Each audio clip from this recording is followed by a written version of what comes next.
La oración es algo muy común desde la creación del hombre. Desde el mismo momento en que Dios creó al ser humano, surge la oración. Porque la oración no es un sacrificio. Cada vez que nosotros decimos, vamos a orar, creemos que es un sacrificio. Creemos que arrodillarnos es un sacrificio. No es que me toca arrodillarme, no es que me toca sacrificarme y levantarme a las 3 de la mañana, a las 5. No, es que la oración nunca ha sido un sacrificio. Ni tampoco es un convenio, un pacto con Dios para obtener algo de Él.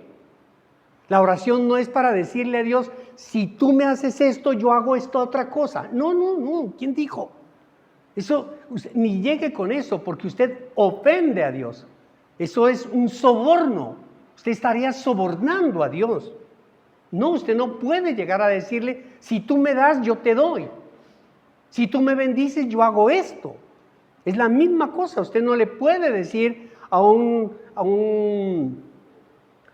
policía de tránsito, si usted hace esto, yo le doy lo otro. Eso es un soborno. Y si el policía es honesto, lo va a declarar a usted en soborno, y eso trae unos problemas legales, jurídicos, bien tenaces. Imagínense cuando estamos hablando ante Dios. El gran problema es que nosotros hemos mancillado el nombre de Dios. Hemos abusado el nombre de Dios. No reconocemos quién es Él. Santo, santo, santo. Entonces, hacemos lo que nosotros creemos y queremos pertinente. Le decimos hoy una cosa, mañana otra, etcétera, etcétera, etcétera. No, amada iglesia. La oración es el mejor recurso que nosotros tenemos, incluso porque la oración antes de la caída se usaba para la comunicación. Para hablar con Dios. Después de la caída es el mayor recurso que nosotros tenemos para poder entrar en el corazón de Dios, siendo aún pecadores como lo somos. Pero, amada iglesia, lastimosamente es el recurso que menos usamos o que más mal lo utilizamos.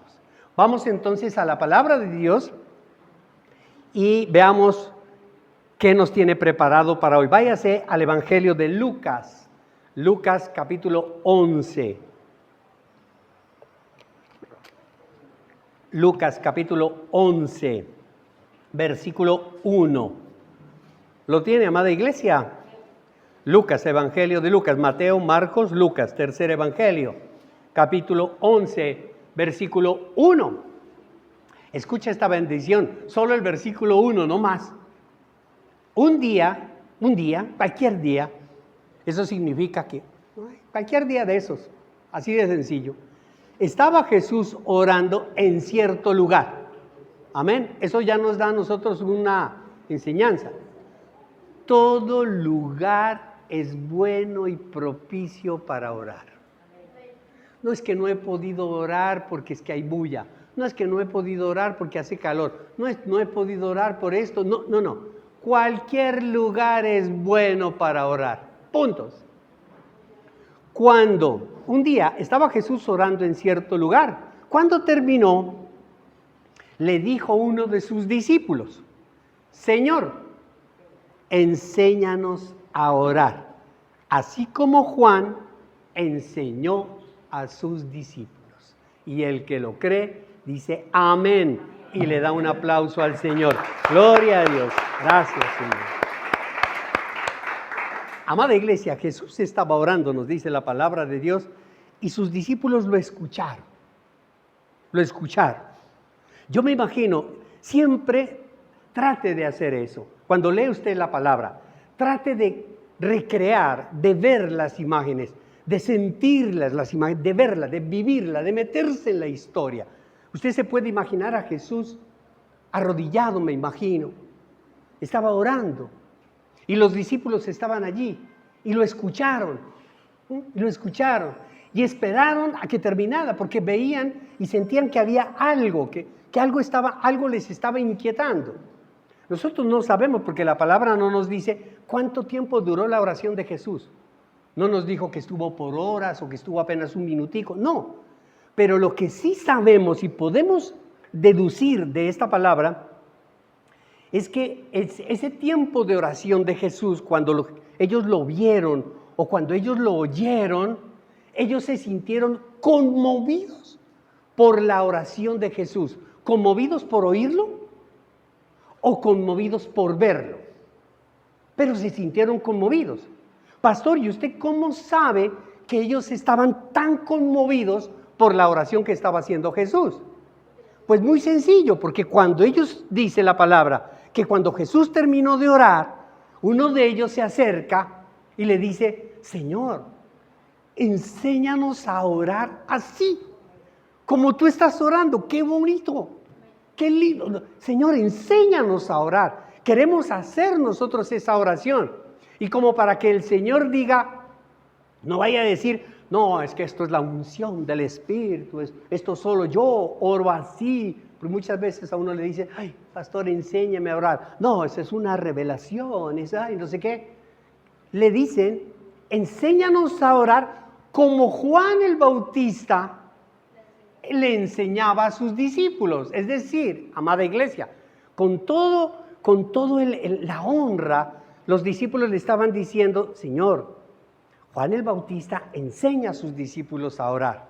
Nosotros que somos tus discípulos, ¿por qué no nos enseñas también? Amén, iglesia. Recuerde usted que muchos de los discípulos que estaban siguiendo hoy a Jesús, primero fueron discípulos de Juan. Muchos de los discípulos de Juan el Bautista dejaron de seguir a Juan y empezaron a seguir a Jesús, cuando el mismo Juan declaró: he ahí el Cordero de Dios que quita los pecados del mundo. En ese momento, Juan mengua, y dice: él es él, y muchos de los discípulos siguieron a Jesús. También otra cosa que tenemos que entender es que para los judíos, Jesús era judío, los que lo seguían, los discípulos, eran judíos, y para los judíos era muy común orar. O sea, no era nada sorprendente, no era nada raro orar. Yo hago una pregunta y digo: ¿para los cristianos debe ser sorprendente orar? Un hogar cristiano no debe ser sorprendente orar. ¿Por qué van a sorprender? ¿Por qué?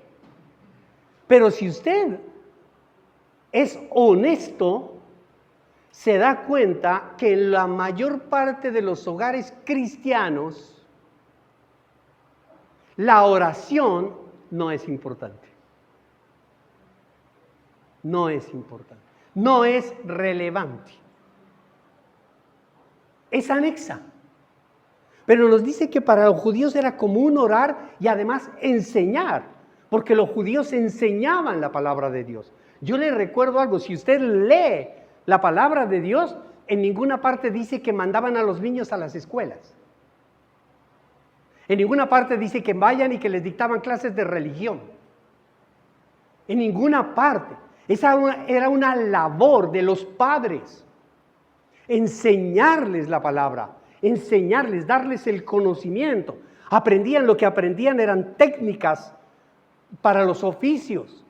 Amén, iglesia. Pero el pueblo judío tenía una responsabilidad y para ellos era muy común orar, porque era un pueblo monógamo, era un pueblo que creía en Dios, un pueblo monoteísta, un pueblo que aceptaba el poder de Dios, en un solo Dios. A ese Dios hay que orar y hay que enseñar eso. Era costumbre, incluso para los rabinos, para los sacerdotes, enseñar a sus discípulos oraciones sencillas. Le enseñaban oraciones sencillas para que las usaran frecuentemente en ciertas circunstancias. Y esas oraciones se convirtieron en rezos, porque se repetían. Usted puede apreciar en el Antiguo Testamento oración de Jacob, la oración de Salomón. Usted puede ver muchas oraciones, la oración de Débora, Usted puede encontrar muchas oraciones de hombres, mujeres, profetas de Dios que quedaron impregnadas aquí. La oración de David, todos los salmos. Los salmos son oraciones. Son oraciones. Y que se usaban, los rabinos la usaban para ciertas circunstancias, para alcanzar la victoria, para animar, etcétera. Son rezos. Pero la oración que Jesús enseña, que va a enseñar ahorita en este momento, es un modelo. Es un modelo para orar. Es la forma. Como cuando nosotros enseñamos a nuestros condiscípulos, cuando ellos se van convirtiendo en siervos y cada vez van asumiendo el liderazgo de un ministerio, siempre les he dicho a ellos, ustedes miren el modelo, miren, no hagan lo mismo que el pastor hace, no hagan lo mismo que el otro hace, sino miren el modelo, miren la estructura, mírenla y háganlo acorde con lo que ustedes tienen, con lo que ustedes sacan en el corazón. Amén, iglesia. Entonces no es una oración, lo que enseña Jesús no es una oración para repetirla permanentemente o continuamente, es decir, no es un rezo. Por eso nosotros escuchamos a ciertas personas decir, vamos a rezar. Y cuando vamos a rezar, rezar quiere decir repetir. Usted lo ha escuchado en muchos, de pronto, lugares o sitios o estamentos protocolarios, cuando el secretario saca el acta y dice el acta número 5, número 6, número 10, número tal, reza así. Es decir, dice exactamente así y comienza a leer. El artículo 25 de la Constitución reza así y se la lee con puntos y comas tal cual está escrito. Eso es un rezo. Pero una oración tiene una connotación diferente y eso es lo que Jesús va a enseñar. La oración de Jesús, que todos la conocemos y que ahora la vamos a leer, muestra dos cosas. Dos cosas. La oración. Toda oración muestra dos cosas. Acuérdese usted. No se olvide para cuando usted vaya a orar. La primera cosa que muestra es la intención del corazón. Primera cosa. La oración muestra la intención del corazón. Amada iglesia, para que lo entendamos, les pongo este ejemplo. Yo voy e invito a esta niña a tomar un café, ¿sí? Y yo le digo, Dianita, te invito a tomar un café. Ella acepta tomar el café conmigo. Y salimos a tomar el café.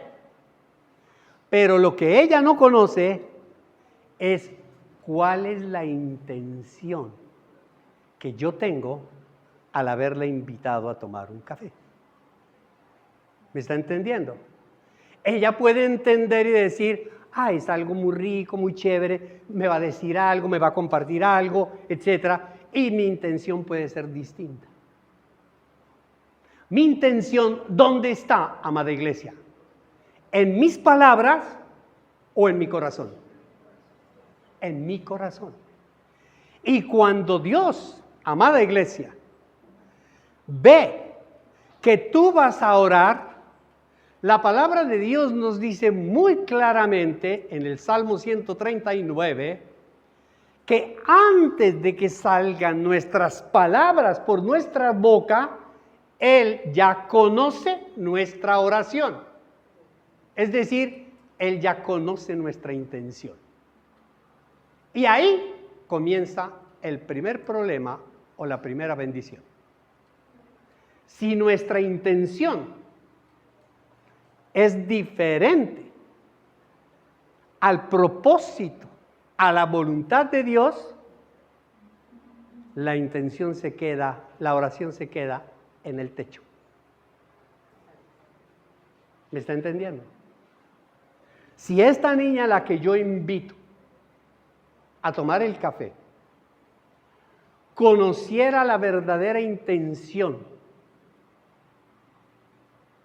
por la cual yo la estoy invitando, y esa intención la perjudicaría, la molestaría, la ofendería, yo le pregunto, ¿usted cree que ella saldría o me aceptaría? No. Eso hace Dios. Eso hace Dios. ¿Me está entendiendo, amada iglesia? Por eso es que nosotros, la palabra de Dios es muy clara y nos dice, el gran problema es que ustedes oran, pero no reciben. ¿Por qué? Porque su intención no es la adecuada. Lo primero que tenemos que cambiar es nuestro corazón, amada iglesia. Nosotros nos preocupamos por la cantidad de palabras, nos preocupamos por la cantidad de acciones, nos preocupamos por la cantidad de situaciones. Ayunemos. Yo ayuno, yo leo, yo oro, yo me aprendo, yo digo, yo me paro, yo voy a orar cabeza abajo, yo voy a orar cabeza arriba, yo voy a orar así. Nos preocupamos por eso, pero no nos preocupamos por lo sustancial. Corazón. Tu corazón. Amén, iglesia. Esa es la primera, la oración. La segunda cosa que tiene la oración es la dependencia de un Padre que todo lo ve, todo lo oye, todo lo sabe. Amada iglesia.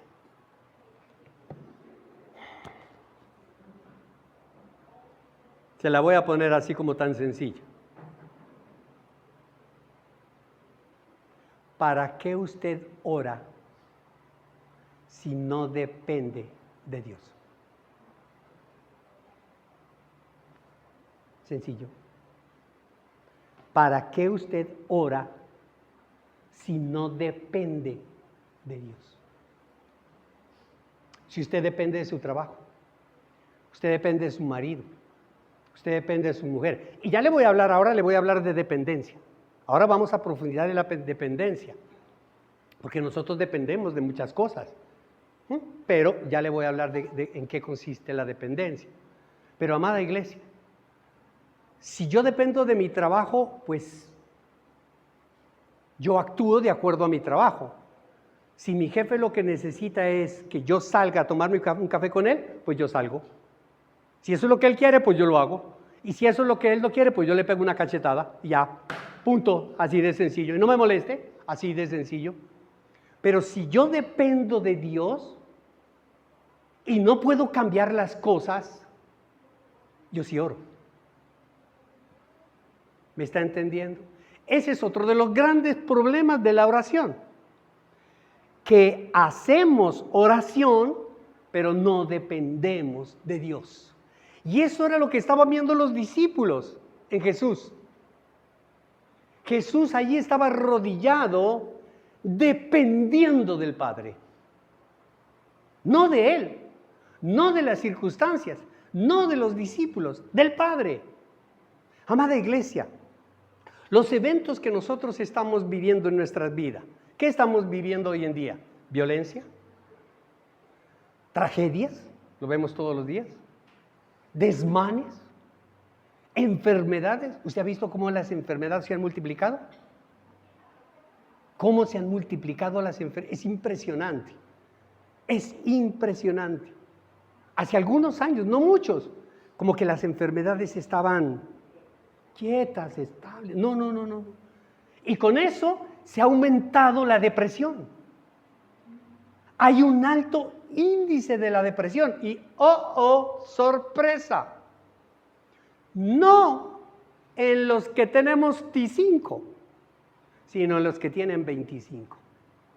La depresión en los niños, en los adolescentes, en los jóvenes es tan alta, que se convierten en tragedias. Eso lo estamos viviendo. Estamos viendo una cantidad de cosas Pues que nos hacen pensar todo eso. Porque yo le digo a usted, si usted está viendo eso, acabe usted con la violencia en el mundo. ¿Por qué no enderezamos un poquito lo que estamos viendo en el problema de la salud? ¿Por qué no lo solucionamos? Nosotros vemos en los noticieros y vemos en la situación, vemos todo lo que está pasando en la salud. Somos objeto, aquellas personas que hemos requerido, hemos necesitado algún medicamento, alguna situación, una cita, somos objeto de eso. Pero a la gente le parece que mientras no le toque, mientras a mí no me toque, mientras a mí no me toque hacer fila desde las 7 de la noche hasta el otro día y salir de allá diciéndome que no hay, yo no voy a gritar, yo no voy a hacer nada. Y tengo al primero que me encuentro, es al primero que le grito, al médico. ¿Y el médico qué culpa tiene? Si a ese tampoco le han pagado, a tampoco le dan. También está en dificultades, también está en problemas. Entonces, toda esa situación que nosotros estamos viendo y que uno se agarra, por lo menos en mi caso, yo tomé ya la decisión y le dije a mi esposa, ayúdame. Yo tomé la decisión de no volver a ver más noticieros, no ver más esto. Porque ya es desastroso. O sea, uno ve la injusticia y uno ya no puede con la injusticia. Uno ya no puede, ya uno colapsa. Entonces uno dice, ¿será que gritando en mi casa, gritando, ya se va a arreglar la situación? No, yo voy a entrar en una depresión. No voy a poder hacer. Pero todo eso nos hace pensar en lo frágiles que somos. Somos muy frágiles. Somos frágiles. Así es, ese que se cree, chacho, papito, es porque todavía no le ha llegado el momento. Pero no se preocupe que le va a llegar. No hay angustia, le va a llegar. Nos hace ver que somos frágiles y que, como algunos que dicen que no creen en Dios, pero que cuando llega a una situación adversa, claman y gimen por ayuda cuando la necesitan. Nosotros le clamamos ayuda a Dios porque necesitamos, porque somos frágiles. Ese es el propósito de la oración que nos enseña Jesús. Ustedes son tan frágiles en un mundo tan colapsado que deben orar así. ¿Cómo? Váyase a Mateo.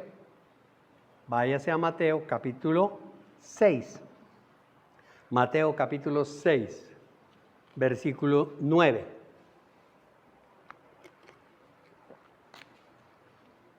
Mateo capítulo 6, versículo 9.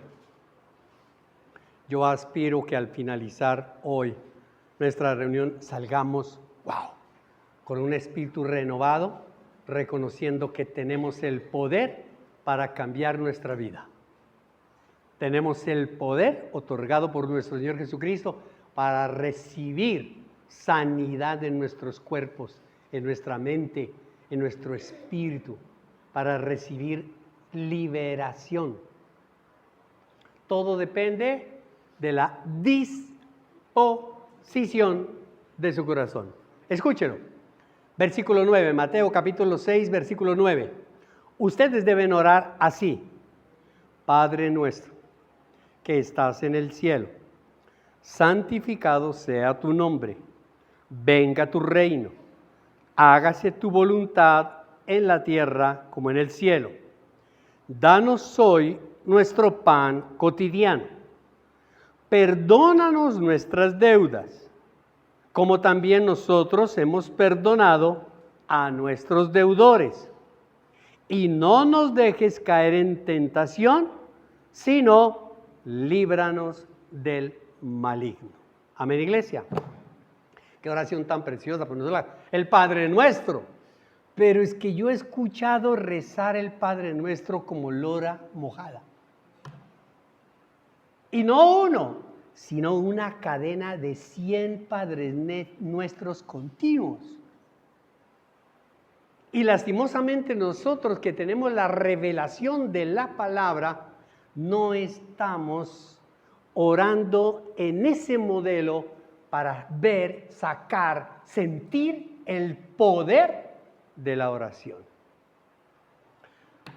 3 grandes lecciones nos muestra aquí y como dice, hay un noticiero por allí que dice, les voy a mostrar 3, 1, 2, 3, chismes y la ñapa. 3 lecciones y la ñapa les voy a dar. La primera lección, cuando oramos, debemos depender de Dios. Cuando oramos, dependemos de Dios. Amén, iglesia. Dependemos del Padre. Amada iglesia, cuando nosotros convocamos a orar, cuando la iglesia, digan amén la familia de Dios. Amén. Digan amén los hijos de Dios. Amén. Cuando nosotros convocamos a la oración del pueblo de Dios, cuando Moisés, Jacob, cuando Jesús, cuando David, cuando Pablo, cuando Pedro, cuando Santiago convocaba a la iglesia a orar, tenía una identidad la iglesia, la comunidad, la congregación. Vivían en Betania, en Jericó, en todos los alrededores y los convocaban a orar y todo el mundo llegaba a la oración. Vamos entendiendo. Cuando nosotros convocamos a orar de manera personal, cuando te decimos ora en tu casa, ora con tu familia, haz un altar familiar, reúnete, papá, mamá, hijos. No, pastor, es que mis hijos, no, eso es muy tenaz. No, son adolescentes. Es que usted los dejó, usted los sacó del llavero de su familia y los dejó hacer lo que les dé la gana. Perdieron el respeto, la honra de papá y de mamá. Ya no ven la autoridad.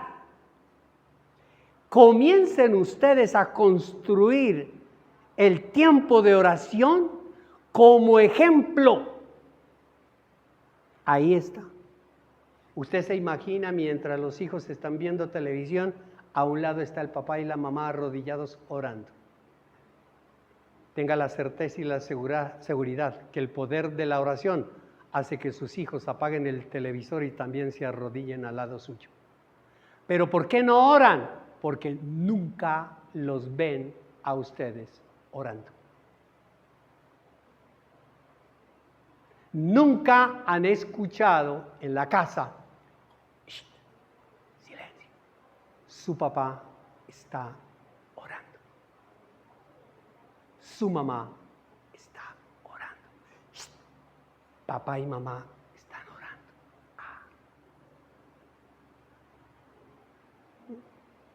Cuando convocamos a la oración personal o a la oración eclesial, no es porque Dios necesite tu oración. No es que nosotros necesitemos que usted venga aquí a hacer montonera. No, estamos convocando a la oración porque usted necesita el poder de Dios para sanar lo que le está pasando, para liberarse del problema que tiene. Porque nosotros sí reconocemos que el pueblo de Dios tiene muchos problemas y que el pueblo de Dios es frágil y necesita depender de Dios. Y por eso se convoca a orar, para arrodillarse, para clamarle al Señor. No es porque Dios necesite, Él no necesita nada, amada iglesia. Solo nuestra obediencia. Amén, iglesia. Pero nos olvidamos. de que nos enseñan, como el pueblo judío enseñaba, a orar. Nos olvidamos de que nos han enseñado que debemos en la casa orar, que no nos debemos levantar y salir cual perro a la casa, a la calle, que llegar y dormirse y tirarse en una cama sin haberle dicho a Dios, gracias. Nos olvidamos de eso. La oración es una comunicación. Lo veíamos desde el principio, la oración es una comunicación, pero la oración debe tener comunión. ¿Por qué? Amada iglesia, la comunicación, yo me comunico, debe haber en esa comunicación comunión. Cuando hay comunión, hay relación. Y cuando hay relación, hay comunión. Amada iglesia, mire, yo me emociono, no estoy bravo, estoy emocionado. Delicioso, espectacular eso. Amada iglesia, yo me puedo relacionar con mucha gente. Es más, yo puedo tener relación, usted tiene relación con sus hermanos, ¿o no? Usted tiene relación con su papá, con su mamá, y claro, pero no tiene comunión. No hay comunión. Se comunican, se relacionan, pero no hay comunión. Porque en la comunión, en esa comunión, hay intimidad. Y cuando nosotros nos relacionamos en esa intimidad, hay dependencia. Por eso es que el Señor dijo, no todo el que me diga Señor, Señor, se le va a responder. Porque todo el mundo se puede comunicar. Es más, Cristo Jesús murió absolutamente por amor a todo el mundo. O sea, nadie está exento de recibir la gracia. Todo el mundo tiene el derecho de comunicarse con Dios.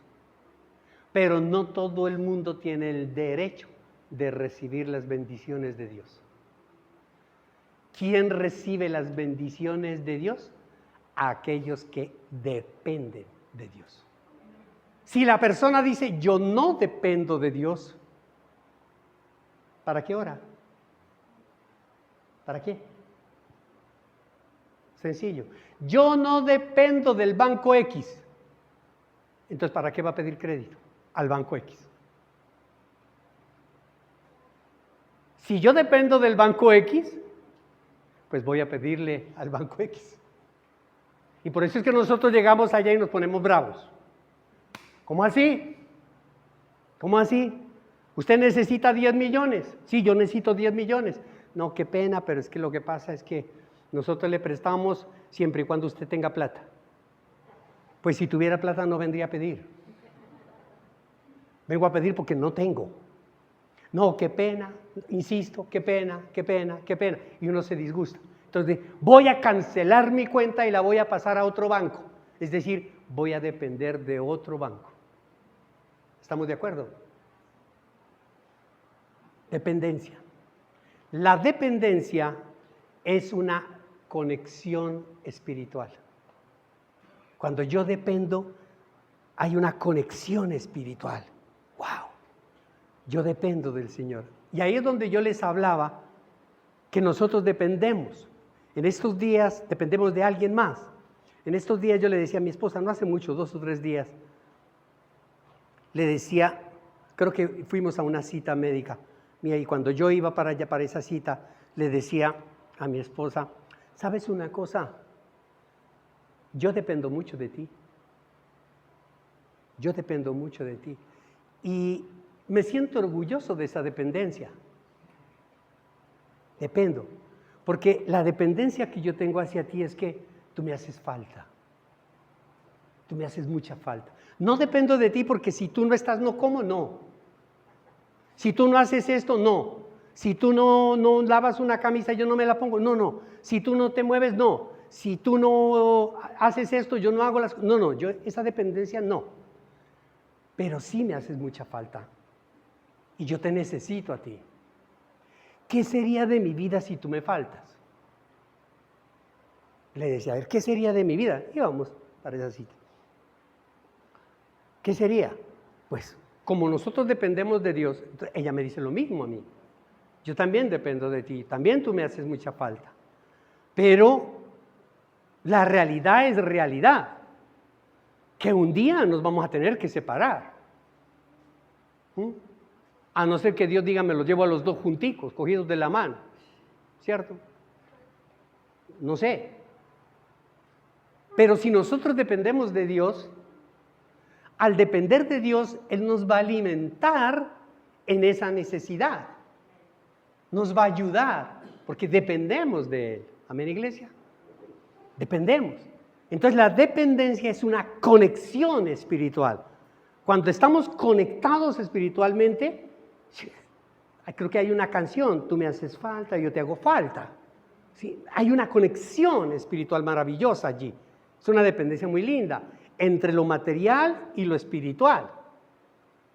¿Por qué? Porque yo dependo de mi esposa, pero materialmente. Yo quiero su compañía, quiero su abrazo. Anoche nomás yo ya le estaba diciendo a ella, amor, sí, ya estábamos acostados. Tú en todo el día no me diste ni un abrazo hoy. Yo ya estaba quejándome anoche, ni un abrazo, ni una chocholeada, nada. Hay una conexión, hay una necesidad material. Entonces, es esa conexión entre el mundo material y lo espiritual. Y esa es la conexión que vemos nosotros en la oración.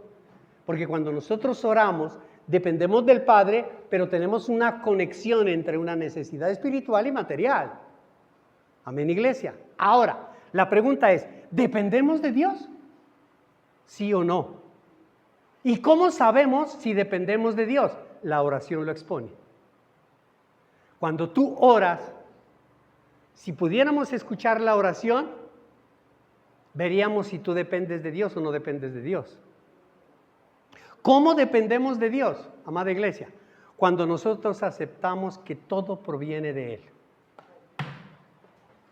Y ahí sí viene el problemita. Aquí, amada iglesia, aquí lastimosamente la gente no se puede retirar porque le da pena. Dice, yo hasta aquí llegué, hasta aquí lo acompaño, pastor.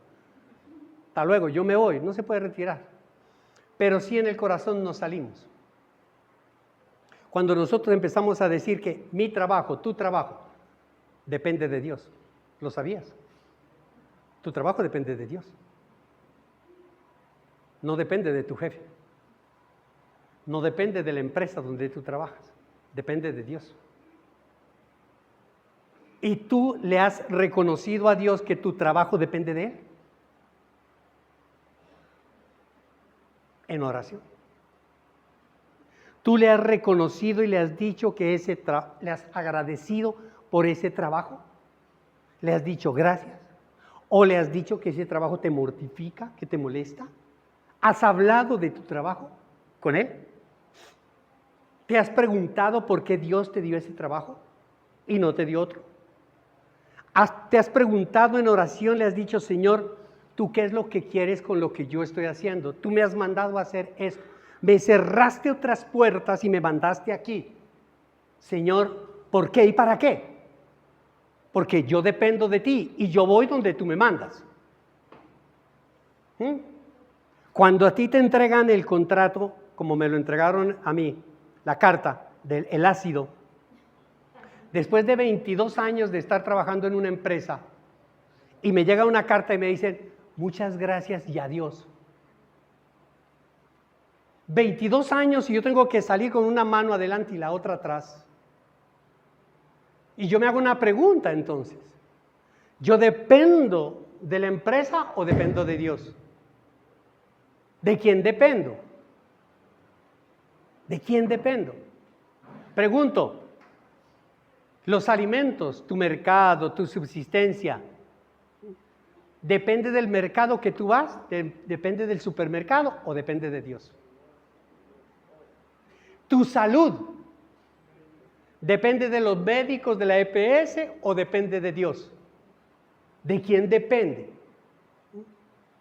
La recreación, el viajecito, el paseo que vas a hacer, el fin de semana o el paseo larguito, ¿de quién depende ese paseo? De Dios.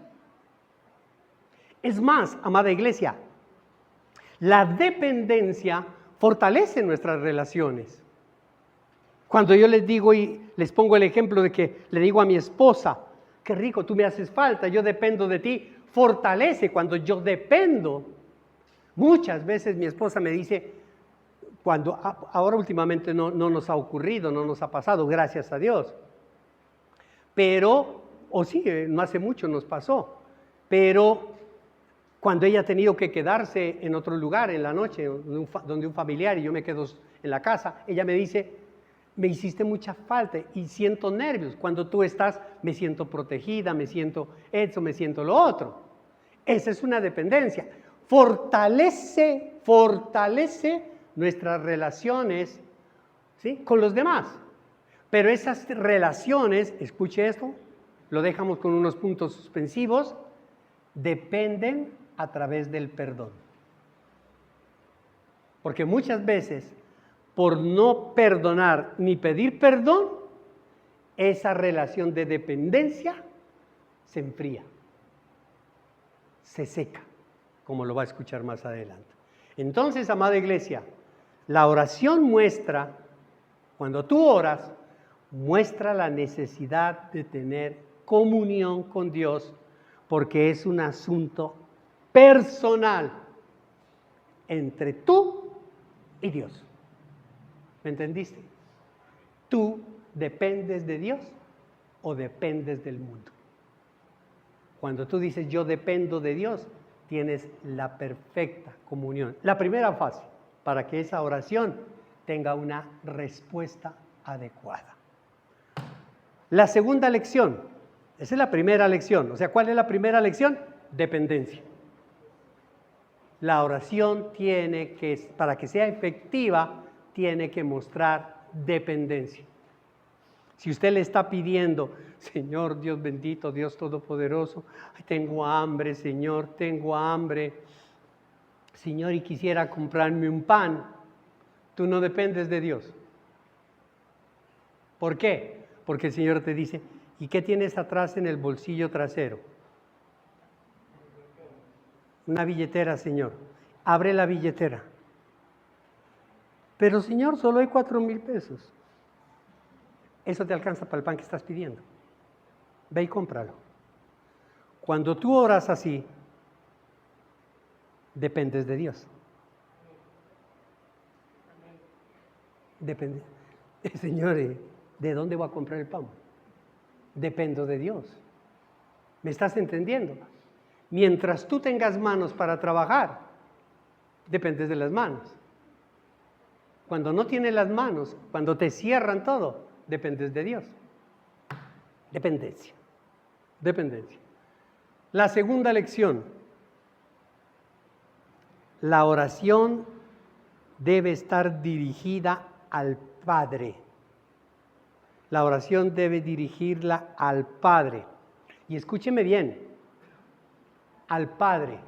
Y esto suena raro, pero yo le pido a Dios que me dé el discernimiento y la sabiduría para poderlo explicar muy bien y para que usted lo entienda, ¿sí? No debe ser dirigida al Hijo, es decir, a Jesús, ni debe ser dirigida al Espíritu Santo. La oración debe ser dirigida al Padre.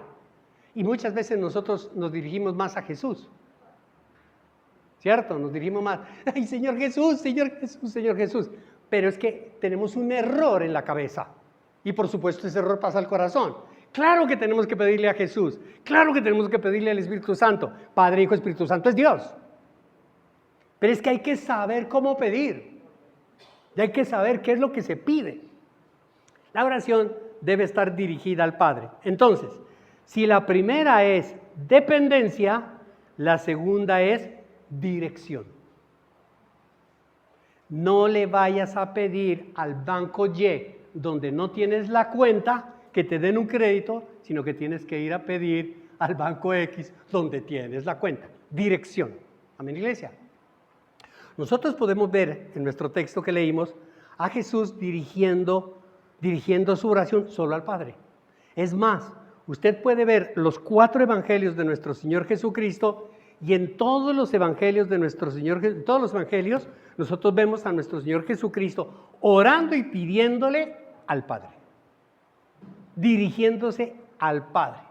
Y es más, Él nos enseña algo y nos dice, pídanle al Padre. Si ustedes, que son padres, digan amén los padres, los papás, si ustedes son padres y saben dar cosas buenas a sus hijos, con mayor razón, el Padre de ustedes, que es el mismo mío, que está en el cielo, que es perfecto. Pídele al Padre. ¿Por qué? Porque es un Padre que está dispuesto a ayudarnos, y además de estar dispuesto a ayudarnos, Él se complace, o sea, se llena de gozo en suplir las necesidades de sus hijos. Amén, iglesia. Y le anexa algo. Cuando le pidan, pídanle en mi nombre. Ah, granito de oro. Ya vamos entendiendo las cosas. Pídanle en mi nombre.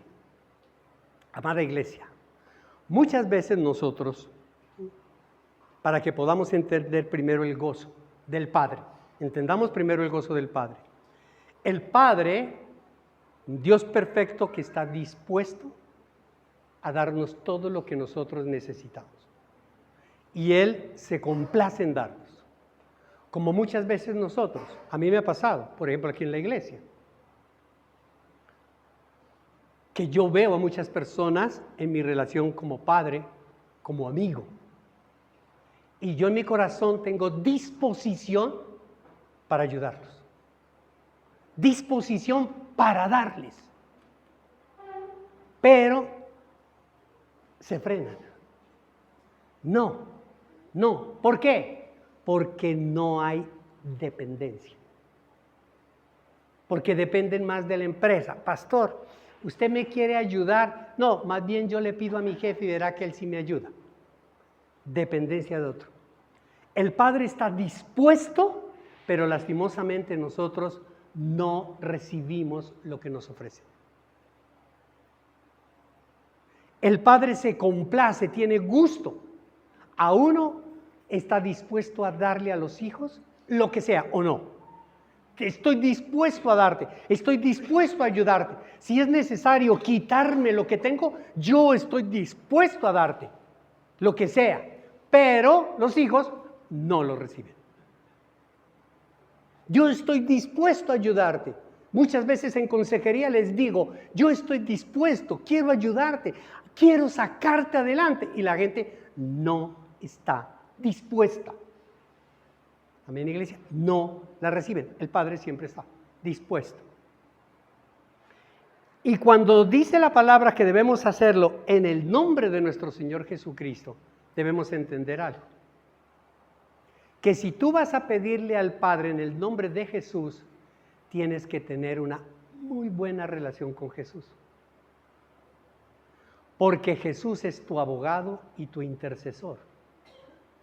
Es decir, Jesús es quien le recomienda al Padre que lo haga o que no lo haga. Si nosotros no tenemos una buena relación con Jesús, ¿cómo yo puedo llegar a pedirle al Padre, Señor, ayúdame en el nombre de Jesús? Referencia, Jesucristo de Nazaret. En la oración, mi referencia. ¿Cuántas veces a usted y a mí nos ha pedido un amigo? Ve, amigo, amiga, amiguis, te voy a poner de referencia. Incluso muchas veces no nos informan si lo pueden hacer, sino que llegan y dicen, amiga, te puse de referencia. ¿Sabe qué significa eso? Que tiene tanta relación contigo que no necesitas pedirle autorización. Ese es Jesús. Tú no necesitas irle a decir a Jesús, Señor, te voy a poner de abogado. No, porque tienes una relación muy grande con Él. Cuando el Padre, que es el mismo Hijo, recibe la oración, el corazón del Padre, que está Él y que es el Hijo, dice 1A, recomendadísimo.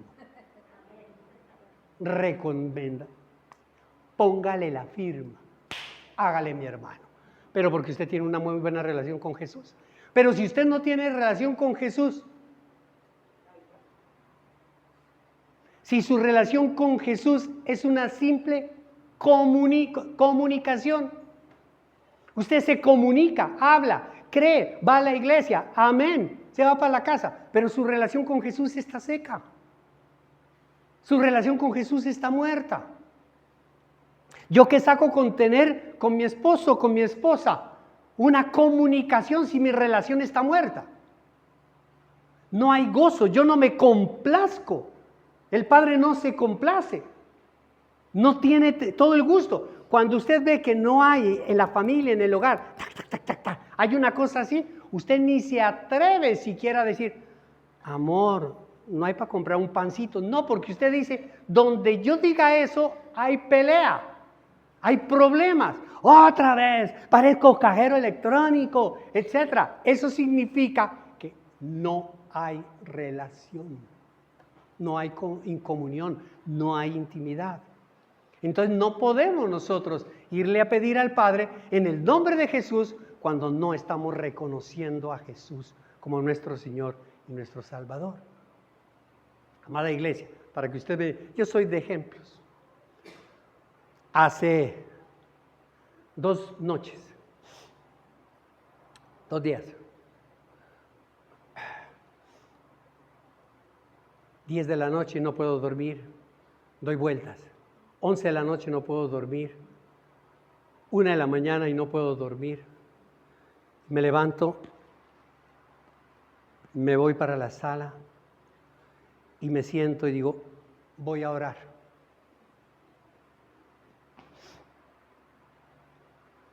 Señor Jesús, quiero hablar contigo. ¿A dónde está dirigida mi oración? A Jesús. Porque acabo de decirle que quiero hablar con Él. Señor Jesús, mi amigo, mi parce, tengo un problema. Hay algo que me está matando en mi corazón. Hay algo que me está mortificando en mi corazón. Hay algo que me está secando en mi corazón. Necesito tu ayuda. Necesito tu ayuda. Tú sabes quién soy yo. Tú sabes lo que yo he hecho. ¿A quién le estoy orando? A Jesús. Porque es mi amigo. Es mi abogado. Es mi parce. Es mi pana. Lo es todo para mí. Él dio su vida por mí. Entonces yo me rindo ante Él y le abro mi corazón. Y a la 1 de la mañana abrí mi corazón, me desnudé ante Él. Le dije, esto es lo que me está pasando. Me lastima esto, me molesta esto, me mortifica esto, me siento mal por esto. Tú sabes quién soy yo. Tú sabes, conoces todo mi corazón. Tú sabes, necesito fuerza, necesito ayuda, necesito el poder, el fuego de la santidad de Dios. Ayúdame. Amén. Amén. Listo, papá. Ahora está listo para el Padre. Ahora sí, amado Padre Santo, Dios bendito, Dios todopoderoso. ¿Por qué, amada iglesia?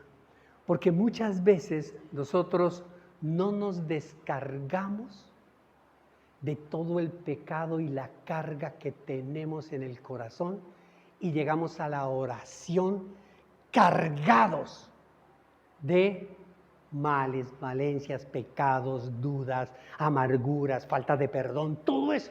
Esa oración va a ser nada. Pero cuando tú la reconoces, Cuando tú la confiesas, cuando tú le dices a Jesús, Señor, tú moriste por mis pecados, Señor, y mira, este pecado me tiene a mí, me azota. Tú te lo estás reconociendo. Si tú no reconoces esos pecados, amada iglesia, la oración tuya se queda en el techo. Se queda en el techo. El Evangelio de Juan, en el capítulo 10, ahora se los voy a leer con el poder de Dios, dice, yo soy la puerta. Yo soy la puerta, amada iglesia. Nadie llega al Padre si no es por mí. Solo a través de nuestro Señor Jesucristo nosotros podemos llegar al trono de la gracia y lo hacemos en oración. En el Evangelio de Juan, en el capítulo 14, amada iglesia, ¿qué nos dice?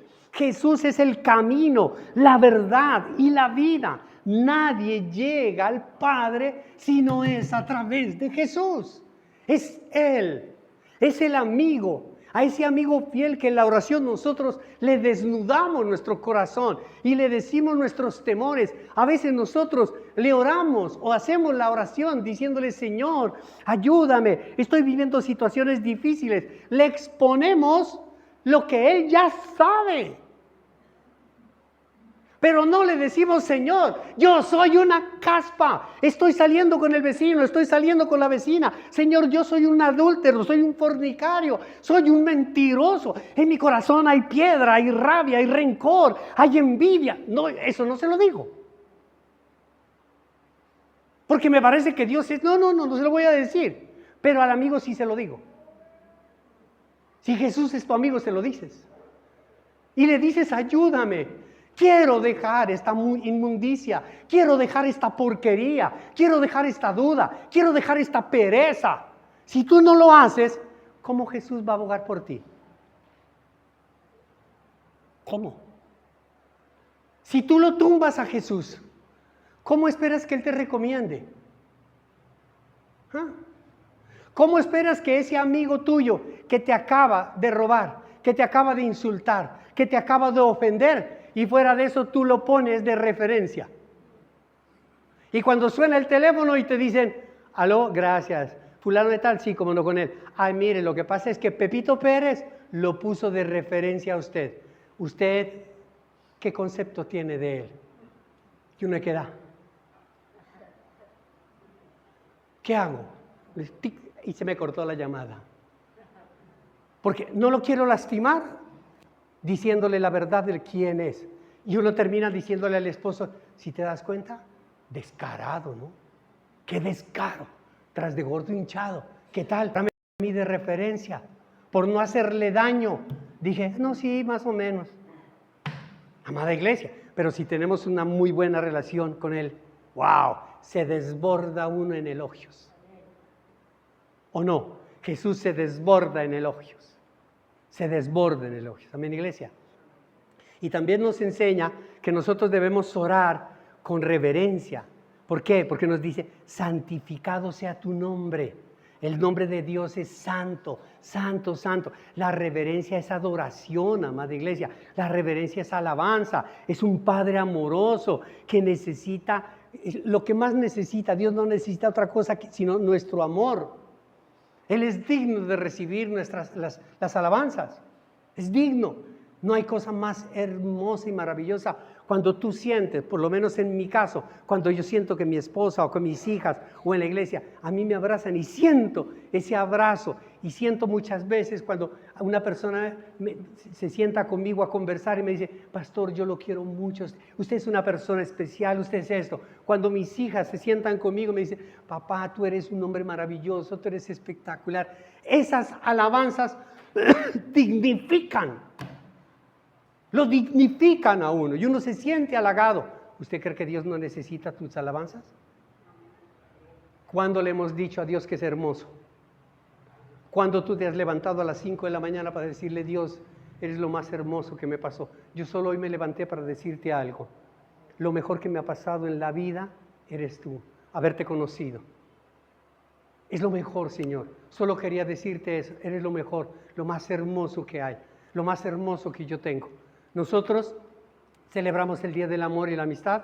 Amiguis, una flor, amiguis, un chocolate, amiguis, y nunca le hacemos algo para Dios. Nunca le decimos algo hermoso.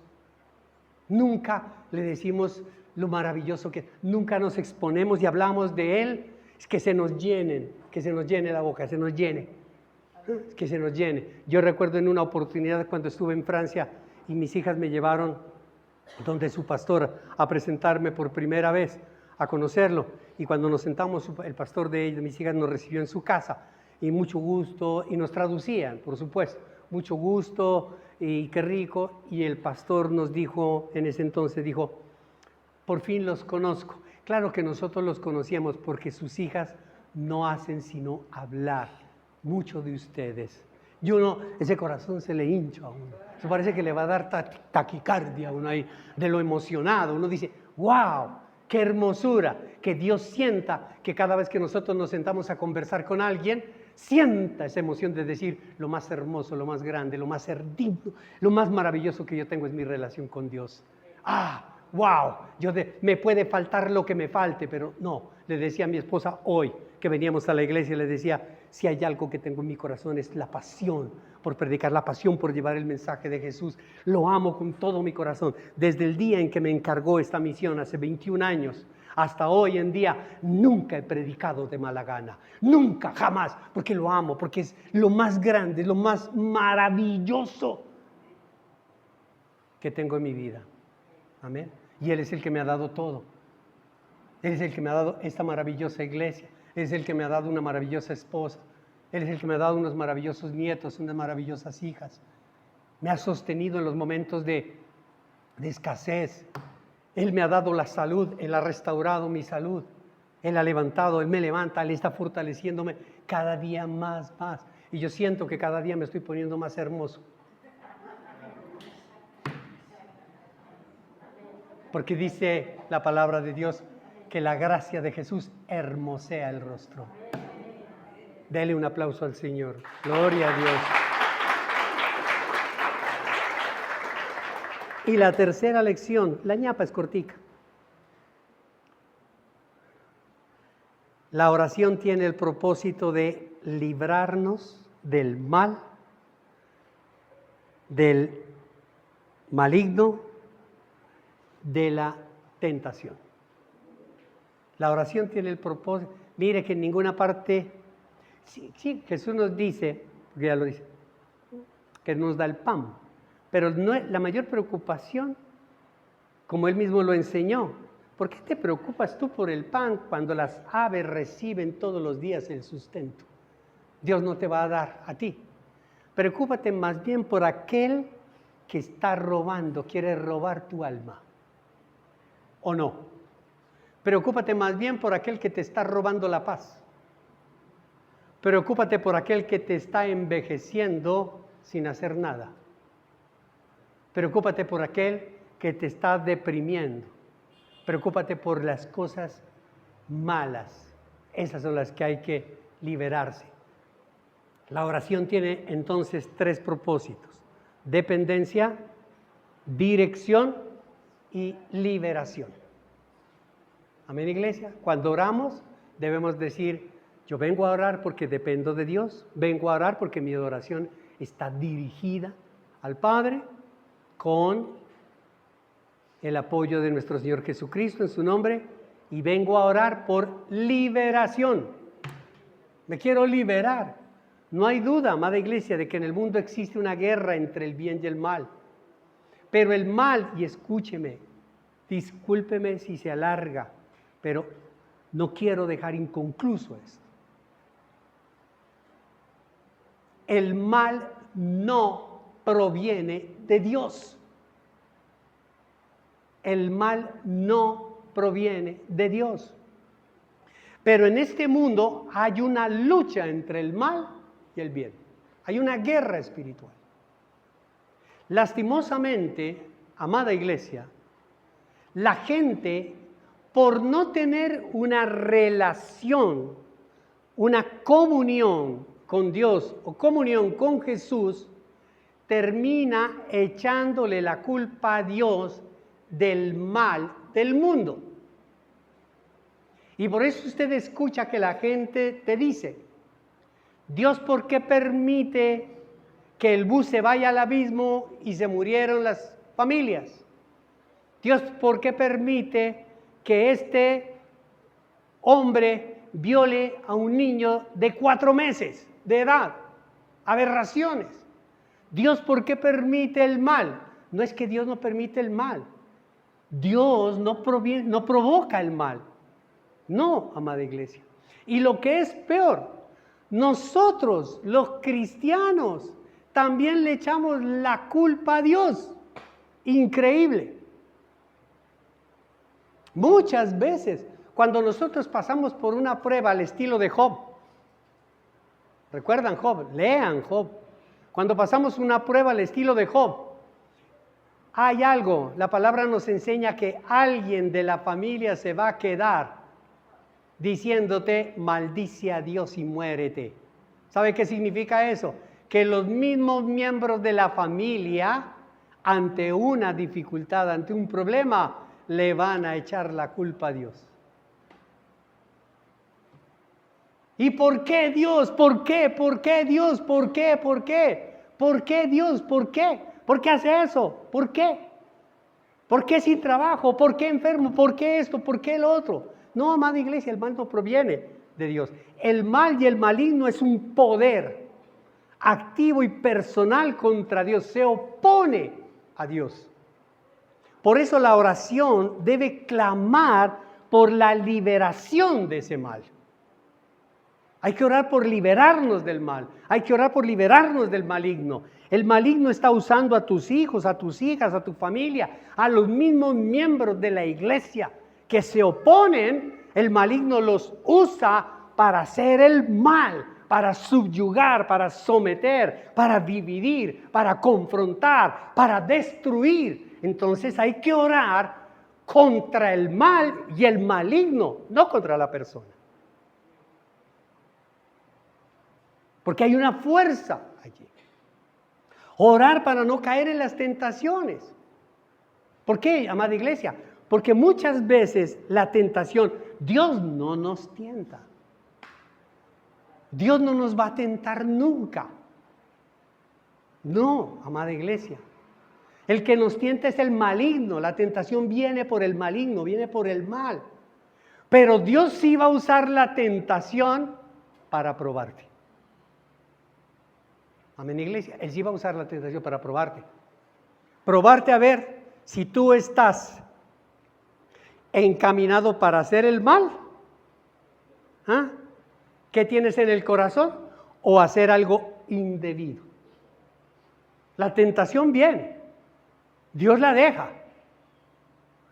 Dios la deja. El diablo viene y te pone un billete de 50,000. Y tú miras a todos lados.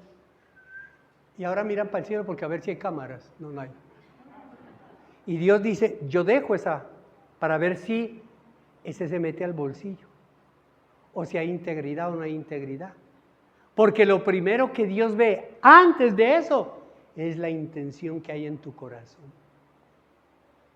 ¿Con qué intención estás haciendo tú? Por eso el diablo, amada iglesia, que si bien no conoce nuestro corazón, porque el diablo no conoce nuestro corazón, sí conoce nuestros actos. Porque la intención del corazón se refleja en los actos. Cada vez que tú dices, no, pero es que yo no sé, es que a mí cada vez que me ponen una bandeja yo me la como, yo no, dieta. Pues como el diablo sabe que cada vez que te ponen un chorizo tú te comes toda la salsamentaria, entonces te la va a poner toda la salsamentaria. ¿Hasta cuándo? Resiste al diablo y él huirá. Hasta que tú digas, no, lechuga. No, lechuga. No, cambiamos, brócoli. No. Y después puedes estar en la salsamentaria. No. Entonces, ¿qué hace el diablo? Ya no molesta más. ¿Por qué? Porque tú pasaste la prueba. Amén, iglesia. Pero la tentación y todo esto entonces nos sustenta cuando dice Jesús que debemos orar, no nos dejes caer en la tentación. Esto implica que frente al mal, al maligno y a la tentación, debemos pedirle ayuda a Dios. Si tú dependes, tú le pides ayuda antes. Hey, despierten. Antes, no después. Porque nos comemos el pastel y eso nos causa remordimiento. Y luego llegamos después a decirle a Dios,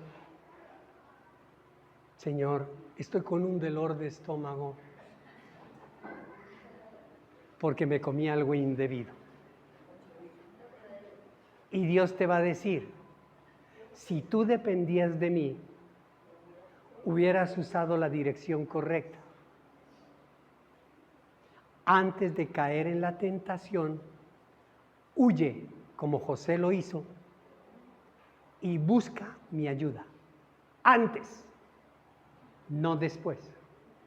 Después ya no vas a buscar mi ayuda. Después debes buscar mi perdón. Es muy diferente.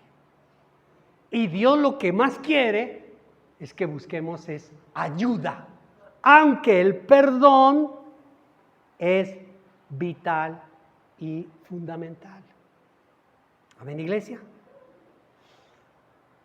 Cuando una persona que no se acerca a Dios, cuando una persona no tiene dependencia, no tiene dirección, cuando una persona no ha pedido liberación, pero tiene una comunicación con Dios, un cristiano que no ora, un cristiano que no lee la palabra, un cristiano que va a la iglesia por costumbre, que solo actúa y permanece en Dios la hora y cuarto del sermón, pues es una persona muy débil. Es una persona muy débil. Es una persona que no se acerca a Dios, que no tiene intimidad con Él. Cuando cae esa persona en una prueba muy grande, cuando llega una prueba a la persona, al hogar, a la familia, a la empresa, muy grande, seguramente va a levantar la mirada al cielo, porque tenemos el Espíritu de Dios en nuestro corazón, porque hemos aceptado a Jesús. Y vamos a comenzar a orar pidiéndole a Dios respuestas por lo que nos está pasando, mas no ayuda. Le pedimos respuestas. ¿Por qué? ¿Por qué? ¿Por qué? ¿Por qué? ¿Por qué? ¿Por qué? ¿Y por qué? Siempre nuestra oración va a ser de amargura, de dolor, de rabia por lo que me está pasando. No estamos reconociendo que Él tiene el poder para ayudarnos y que dependemos. Seguimos creyendo más en lo externo. Amén, iglesia. Para concluir, amada iglesia, la enseñanza de Jesús tiene esa ñapa, que es la revelación, que es muy cortica. En el Evangelio de Mateo, en el versículo 14, está la ñapa.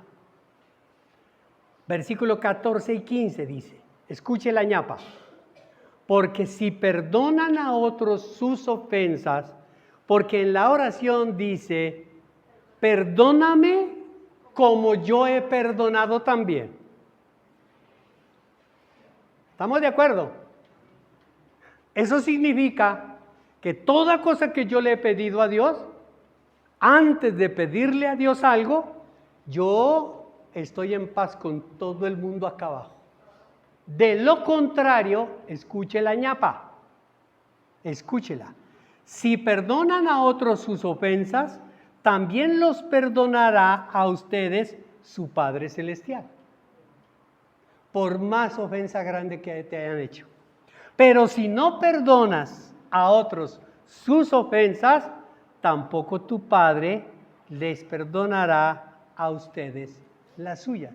Y tu oración se quedará en el techo. ¿Me entendió? Es decir, que el poder de la oración está en el perdón. Ahora me entiende cuando yo hablo con Jesús y le digo, Señor, tú moriste por mis pecados. Sí, lo reconozco. Pero Señor, yo sigo haciendo cosas que no debo. Yo soy un falsete, soy un falcione. Tengo una máscara. A Jesús le podemos decir todo eso, es tu amigo. Porque sin perdón no hay oración efectiva. No hay oración. Nosotros vivimos de apariencias, queremos mostrarle al mundo, a la gente, le queremos mostrar lo que verdaderamente nosotros no somos en el corazón. Y Dios está viendo tu corazón. Dios te ama tanto que quiere bendecirte grandemente. Y la primera bendición es cambiándote el corazón. Quiere verte humillado ante Él. Quiere verte confesando tus pecados. Y quiere ver las obras. Porque bien claro lo dice la palabra de Dios en Santiago. No hay obras que no provengan de una fe, y no hay fe que no produzcan unas obras. La fe y las obras se concatenan. Si mis obras son de inmundicia, es porque no dependo de Dios, aunque lo diga. Si mis obras son mundanas, si mis obras son terrenales, pues mi fe también es terrenal. Pero si mis obras alaban al Señor, exaltan al Señor, estoy predicando una fe digna. Y sin la oración, amada iglesia, el espíritu se debilita. El corazón queda expuesto a la influencia del mal y del maligno. Y con el perdón, solo acercándonos a Jesús, a pedirle perdón, nuestra oración será conforme al corazón de Jesús, donde nosotros vamos a ver dependencia, dirección, liberación y perdón. Y el que lo cree dice amén y le da un aplauso al Señor.